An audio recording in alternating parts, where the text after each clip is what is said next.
What in the world does WD-40 have to do with tuna boats and space rockets? I'm going to be telling that story next. Hey, it's Don Skaggs, again with Empowered Inventing TV, where we try to help you help other people by taking your great innovation, the right opportunity, mixing that with sound wisdom, so you can turn them into real things like products and businesses. And those people you help, they say thank you. Please let us give you the opportunity to continue helping us by sending you certificates of appreciation called dollar bills. So today I want to tell the story about September 1953, when engineer Norm Lawson was working for the Rocket Chemical Company.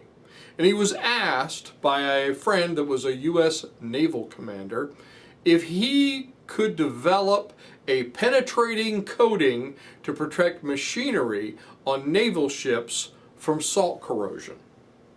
So Norm, you have to know, it was actually degreed in mechanical engineering. He was not degreed in chemistry. But nevertheless, and I love this part of the story, is he set up a makeshift lab in his garage. And he experimented for months. And he tried and it didn't work. And he tried and it didn't work. And he tried and it didn't work. And on the 40th try, he got it to work. And so then he turned that formula over to the company, to the Rocket Chemical Company, who decided to dub it WD40, water displacement. So WD40 actually stands for, and you can use it, feel free to take this factoid and amaze your friends, WD40 stands for water displacement 40th formula. So it's his 40th try that got it right. Which I thought that was just kind of cool. So they took a sample of this new WD-40 product to the San Diego dock and tested it on a tuna fishing boat engine. Had to talk somebody into doing it because they're like, I don't want to stick this thing underwater. It's going to ruin it. No, it'll work, it'll work, it'll work. And guess what? It did. It worked. So news spread of this amazing new substance and got all the way over to another company called the Convair Corporation, who bought large quantities for their Atlas missile rockets to keep them from corroding, because they had to sit and they would corrode in their metal, the metal rockets would corrode. So, but that's not where it stopped. More applications just kept coming. There was flood damage down in the south at that time. People found that they worked well on rifles. It wound up having 1,001 different uses. Now, John Barry became president in 1969 of this company, and he changed the name from the Rocket Chemical Company to the WD-40 Company because he was quoted as saying, because we don't make rockets. So I thought that was kind of cool too. But John Barry also focused on marketing the versatility, not the niche part, but the versatility rather than aerospace. So he kind of moved it from not just military and aerospace, but the more of the household market. And and he was even quoted as saying, he said it was not just hardware stores, but auto, grocery, corner stores. He says it's a numbers game. I love that, because it really is a numbers game. He says it's a numbers game. The more shelves you're on, the better chance people had of picking us up. So what can we learn from all of these things? Well, number one is, just because you have an idea that was made for one application. Okay, I'm going to solve this one problem.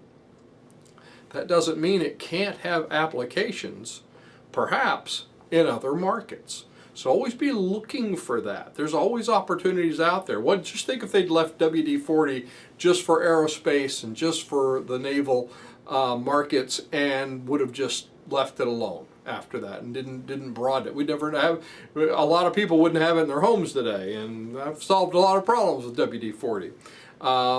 Actually, there's an old engineering term out there that's really great. If it moves and it's not supposed to, use duct tape. If it doesn't move but it needs to move, use WD-40.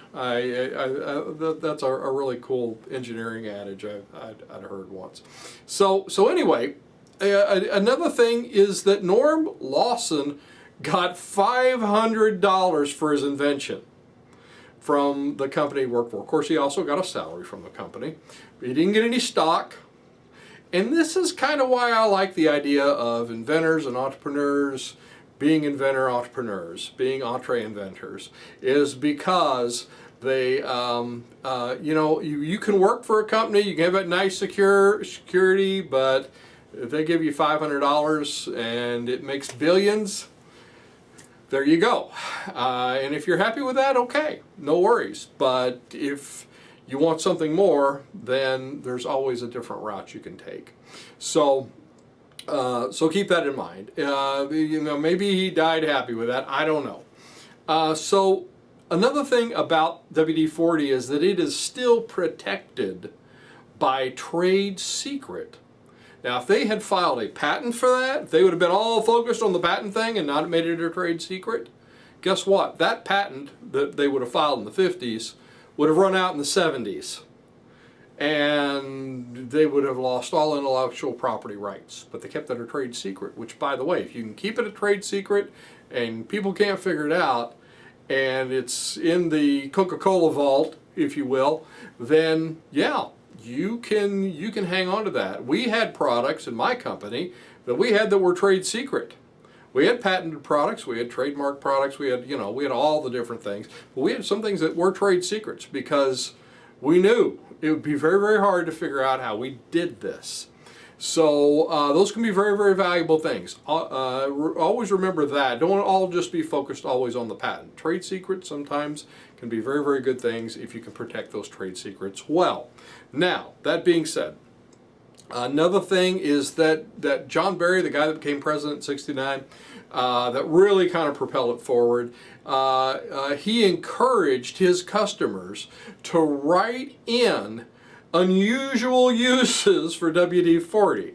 And I'm sure they got some really wild ones too. But he rolled a lot of that into his ad campaigns. Look, this guy's using it for this. Look, that guy's using it for that. And it just really helped in promoting the marketing. So let your customers sometimes drive what they like about your product, because it will also help to drive your product's marketing. Good marketing is just as important as design, development, production. I think John Berry had a lot to do with this product being successful, just as much as Norm coming up with it. Again, I think Norm got kind of a, you know, $500, $5,000 a day's money probably, but you know, still. So the good marketing is very, very important. And you got to remember that with your product. You can't just, if you build it, they will come. Only works in bad Kevin Costner movies. Sorry, Kevin Costner. What other markets could your idea, find a home in? Let me know in the comments.